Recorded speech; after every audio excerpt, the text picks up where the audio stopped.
سلام بچه‌ها، امیدوارم حالتون خوب باشه. خوش اومدید به سری ویدیوهای گوکاری.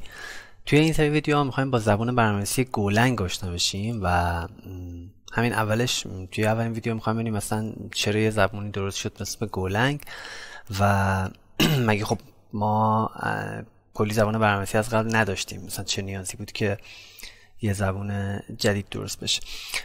توی اواخر سال 2007 یه سری مشکلاتی توی گوگل وجود داشت توی توسعه زیرساخت نرم افزار رو این داستانایی که خورده بودن و گوگل اومد یه زبانی درست کرد اسم گولنگ و بعدها اوپن سورس شد، همچنان هم گوگل ساپورتش میکنه.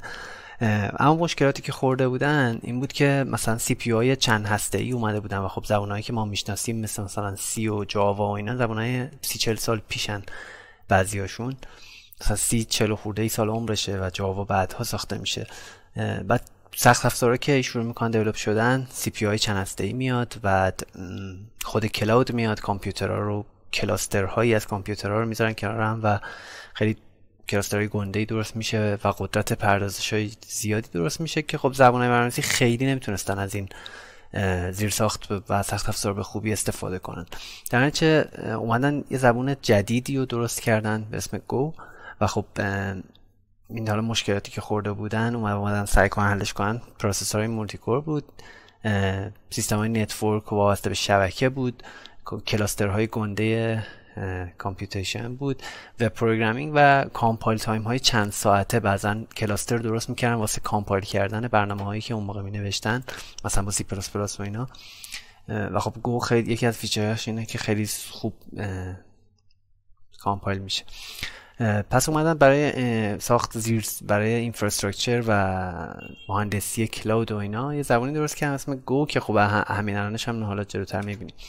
برای یوز کیس های اصلیش خب روی دیوآپس و وب هم خیلی خوب تونست استفاده بشه و همچنان هم استفاده میشه و اون کامیونیتی هولمش درست شد. کاراکتریستیک های گو ببینیم چیه، ویژگیاش چیه. یکی اینکه ساده و خاناه و مثل زبان های لولی مثل پایتون یاد گرفتنش و راحت کد خوندنش نوشتنش خیلی ساده است. در عین حال خیلی سریع و افیشنته، مثل زبان های لو لولی مثل سی، سی پلاس پلاس و راست. در واقع از جاوا و اینا خب سریع تره.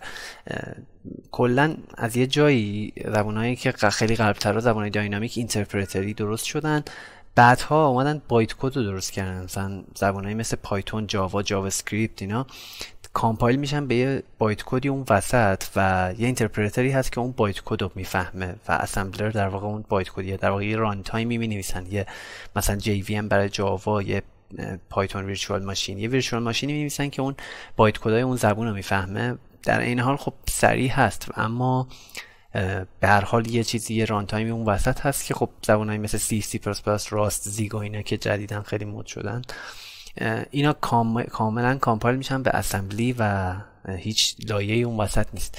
گو هم در واقع زبان کامپایلد هست، کامپایلد و استراکچرد، یعنی داینامیک تایپ نیست، استاتیک تایپ، اما در عین حال اون فیچرهای زبانهای داینامیک رو بهتون میده و خیلی کد نوشتن باهاش لذت بخش. حالا میبینیم اون دردسرایی که توی سی و سی پلاس پلاس اینا داریم و اینجا نداریم. زبان فانکشنالی اصلا کیورد کلاس رو نداره، یعنی او پی نیستش و از کامپوزیشن استفاده میکنه برای پیاده سازی این فیچرها. ارور هندلینگش خیلی بهتر شده، اکسپشن دیگه نداریم توی گو و ارورها به عنوان ولیو باید هندلشون کنیم. حالا میبینیم جلوتر که یعنی چی. و اما این فیچری که خیلی گو رو متمایز میده از نسبت به زبانهای دیگه و اینکه میگیم مولتی کور پروسسور و اینا رو خوب میتونه تو دلش استفاده کنه، اینکه فیچرهای کانکورنسی که به صورت بیلت این داره، یا حالا گو روتین ها. ما مثلا توی پایتون و جاوا اسکریپت بعدن که مثلا تو جاوا اسکریپت async await، سینتکس async await و پرامیس ها اضافه شد، توی پایتون کوروتین ها اضافه شد و اینا برای async پروگرامینگ منظورم. ما میایم کانکورنسی رو توی سینگل ترد با async هندل میکنیم، ولی گو خودش این فیچر رو به صورت بیلتین هندل میکنه، در حالی ما سینتکس async توش نداریم. اما حتی ترت ها و اینا رو هم خودش هندل میکنه و یه اسکیجولری داره که حالا در آینده خیلی ویدیوهای بعدتر میبینیمش. اما به صورت کلی ما هر جایی که نیاز به کانکورنسی و پارالیزم، موازی و همزمانی داشتیم، از گروتینا استفاده میکنیم. حالا جلوتر میبینیم. و یه زبان گاربیج کالکتده. و مموری هایی که آن یوزده رو گاربیج کالکشنش برمی‌داره. همینجا ببینیم که شرکت هایی که توش هست، خب گوگل که اصلا ساختش و بعدها خیلی از بخش هاشو جایگزین کرد باهاش، پیپل، امریکن اکسپرس، مایکروسافت، توییتر، تویچ، یا زمانی دیسکورد الان رفت روی راست. می‌بینید که شرکت متا، نتفلیکس و اوبر که شرکت گنده ای که الان یه بخش عظیمی از کد بیسشون رو با گولنگ نوشتن. آقا به محض اینکه شروع کنید کد بیستون رو بیارید روی گولنگ و دیولپ کنید، می‌بینید که واقعا چقدر این منطقیه که این کار بکنید. یوز کیس های اصلیش همونجوری که گفتیم کلاود و نتورک، ساختن ابزارهای CLI، کامند لاین اینترفیس در واقع، وب دیولپمنت، دیوآپس و SRE فیچرهای بعدیشه که خب امروزه بک اند خیلی از نرم افزارهایی که کانکورنسی توش مهمه، اتفاقای همزمانی توش زیاد میافته، میان سراغ گولنگ توی وب دیولپمنت و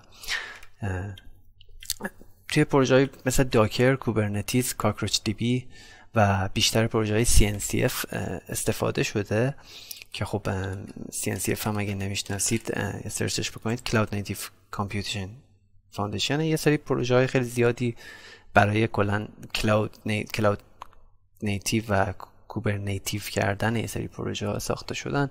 میتونید حالا بیاید ببینید لیست پروژه ها رو، اکثرا پروژه‌ای هستن که با گولنگ نوشته شدن، مثلا یکی ولی استور HCD هست، کلاود ایون، انووی، سرویس پروکسی، انووی با C++ و گولنگ یه سریشون هستن.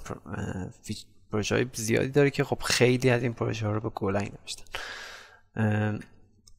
بریم که توی این دوره میخوایم با چه چیزایی آشنا بشیم. میخوایم کلا توی این سری ویدیوها میخوایم با زبون برنامه‌نویسی گو کار کنیم و فیچرهایی که به ما میده رو باهاش آشنا بشیم. خیلی هم زبون ساده‌ای، یادگیریش خیلی چیز عجیبی نیست. توی همین ویدیو اولم یه برنامه هلو ورلد باهاش می‌نویسیم که دیگه دستمون شروع بشه نصبش کنیم و اینا.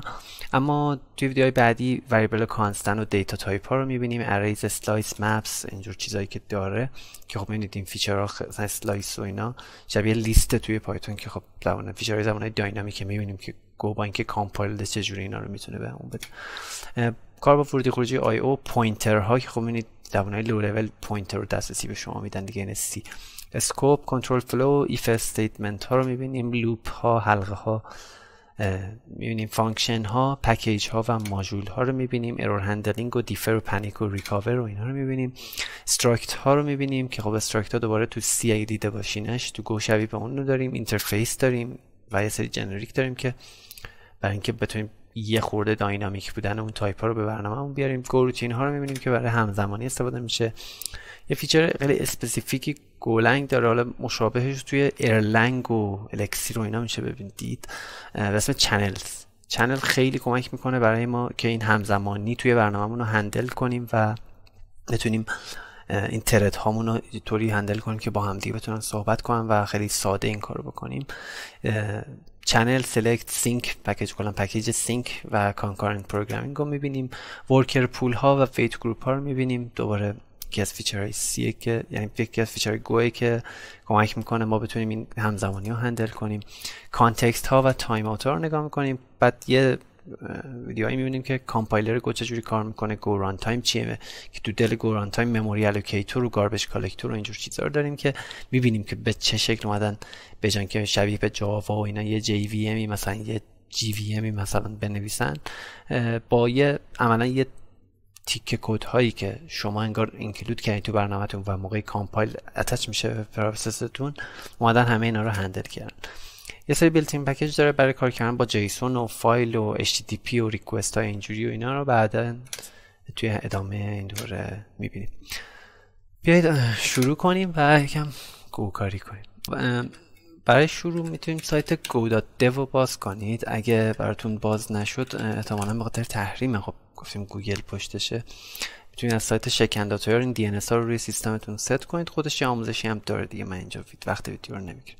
این ویدیو رو DNS ست کنید و بعد دیگه میتونید راحت استفادهش کنید. من میدونم خب خیلی روی ویندوز هستید، تو طول دوره من روی لینوکس کار میکنم، ولی این ویدیو اول برای اینکه میدونم خب خیلی با ویندوز کار میکنن نصبش رو با ویندوز انجام میدیم. اینجا یه سری ریسورس هم بهتون میده که حالا من یه سریشو آوردم توی این اسلاید ها. مثلا میگه میخواین شروع کنین و اینا.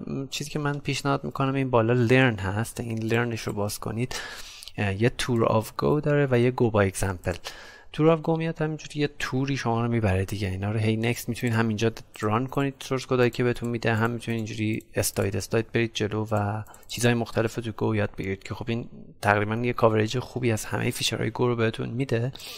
گو با اگزمپل هم اسمش روشه دیگه، یه سری سورس کد سامپل هست برای گو. اگه یه زبون دیگه ای کار کردین پیشنهاد میکنم این گو با اگزمپل رو نگاهی بندازید و خیلی سریع آپن ران بشین. در واقع آپن رانینگ گو خیلی سریع میتونید گو رو یه اکسپلوری کنید و ببینید که چقدر باش ارتباط میگیرید و میخواید توی پروژهاتون استفاده کنید. ولی اگه مقدماتی تر میخواین و بیشتر میخواین استپ بای استپ برین جلو، این تور آف گو خیلی عالیه.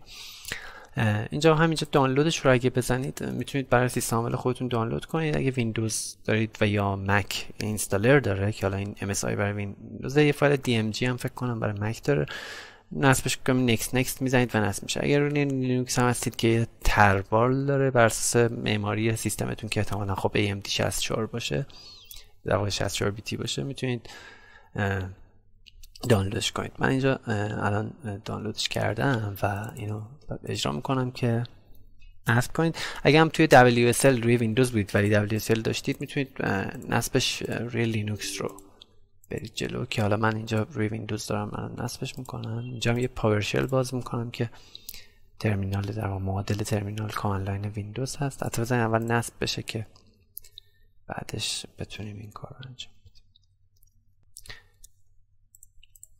خب الان اگه من یه کامند لاین باز کنم و بزنم گو، میبینید که من گو برام نصب شده و میتونم ازش استفاده کنم. ولی اگه مثل من روی لینوکس بودین، میبینید من نسخه لینوکس AMD 64 رو دانلود کردم و میام اینو اکسترکتش میکنم با XVF. میبینید که دایرکتوری گو برای من درست کرد. اینو هر جایی که خواستید میتونید قرار بدید. من اگه از توی بین گو و ورژن رو ران کنم، میبینید که الان مشابه با هم میتونم این کامند رو داشته باشم. اینو هر جا که دوست داشتید قرار بدید و توی پروفایلتون، توی حالا دات پروفایلتون این به پث اضافهش کنید. نگاه من لوکال بین و لوکال پروگرامز گو بین رو اضافه کردم. در واقع کافیه که این دایرکتوری گو رو اونجا قرار بدم. با اپتو اینا هم میتونید مثلا اگه روی دبیان بیس ها بودین گو رو نصب کنید، ولی یه خورده ممکنه ورژنش قدیمی باشه. روی آرچ ولی اگه بودین میتونید گو رو نصب کنید. ببینید الان 1.23 روی ریپوهای آرچ هست. من همینجوری نصبش کردم که ویچ گو بزنم، میبینید که من گلوبالی اینو دارمش و میتونم الان کامنت های گو رو اینجا ران کنم. برای اینکه بتونید راحت توسعه بدین آیدی که نیاز دارین، میتونید از اگه اینتلیجی رو پیش پریفرتون اینتلیجی هست، میتونید از گولند استفاده کنید. ولی وی اس کد به اندازه کافی خوب هست. من اینجا یه دونه گوکاری دایرکتوری درست میکنم و اینو توی وی اس کد هم بازش میکنم. بذارید ببینیم که وی اس کد رو که باز کنید، یعنی یه وی اس کد میید. فقط من 2 تا اکستنشن رو دارم. اکستنشن گو رو سرچ میکنم و نصبش میکنم. بذارید خورده طول میکشه که نصب بشه.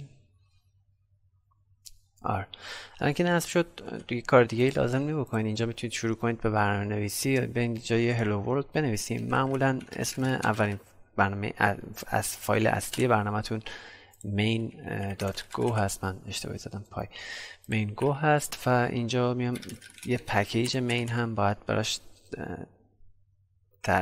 تعریف کنیم. در واقع برنامه ما تشکیل میشه از چندین تا پکیج که حالا توی ویدیوی خودش میبینیم و میاد توی پکیج من فانکشن مین، فانکشن اصلی برنامه ما اجرا میکنه و میتونم از fmt println یه دونه مسیج چاپ کنم. اینجا hello world رو چاپ میکنم. fmt مخفف فرمت هست و برای کار کردن با ورودی خروجی توی گو یه پکیج بیلت اینی هست به اسم fmt که خودش اینجا الان من دیدید من تایپ کردم برای من ایمپورت کرد و من اومدم پرینتش رو فراخوانی کردم. F5 که الان اینجا از منوی ران میتونم ران کنم برنامه‌مو، ولی میبینید که اینجا اروری میده، میگه DLV که برای دیباگ کردنش رو نداری. من بذارید که ببینم DLV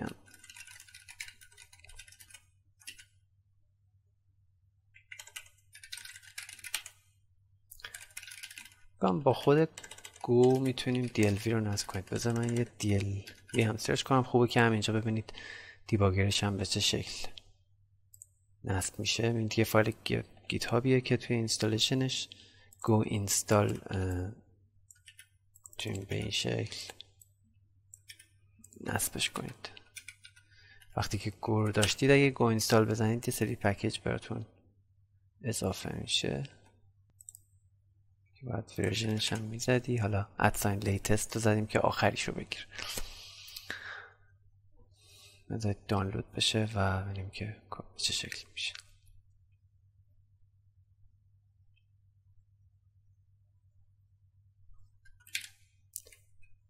خب یه بار دیگه F5 رو میزنم. الان میگه که باید یه ماژول گو تعریف کرده باشی. من گو ران مین که بزنم ران میشه. میبینید هلو ورلد رو برای من چاپ میکنه، ولی خب معمولا به این شکل نیست. یعنی پروژه های گو معمولا یه ماژولی دارن. اگه گو هم بزنید اینجا خود کامنداش رو میاره. با گو اینستال میتونید با این یه سری پکیج هایی که با خود گو نوشته شده رو نصب کنید، به عنوان باینری استفاده کنید. الان DLV رو برای دیباگرش استفاده کردید. یکی از این کامنت ها گو ماد هست. گو ماد میتونید دانلود، ادیت و اینا رو بزنید. من میذارم گو ماد اینیت و میگه با بعدش یه چیزی بزنی. میگم github.com اینیاوا مثلا گو کاری.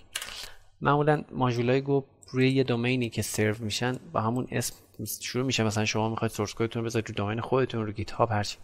لزوما نباید این دومین وجود خارجی داشته باشه. فقط برای اینکه شما اون آیدنتیفایر پکیجتون رو مشخص کنید میتونید این کار بکنید. الان میگه گو من این ماژول رو اینیت کردم. گو ماد تایدی بزنید میره دیپندنسی های این ماژول رو نصب میکنه که خب برای من هیچی نبود. الان اگه گو ران دات بزنم میفهمه که باید همین ماژول رو ران کنه و این ماژول من توش چون مین گو داره میتونه این ماژول رو برای من ران کنه. الان اگه VS کدم F5 بزنم ببینید که اینجا هلو ورلد برای من ران میشه. میتونم از دیگه فیچرهای دیباگرش عملا استفاده کنم. ببینید که الان اینجا وایساد.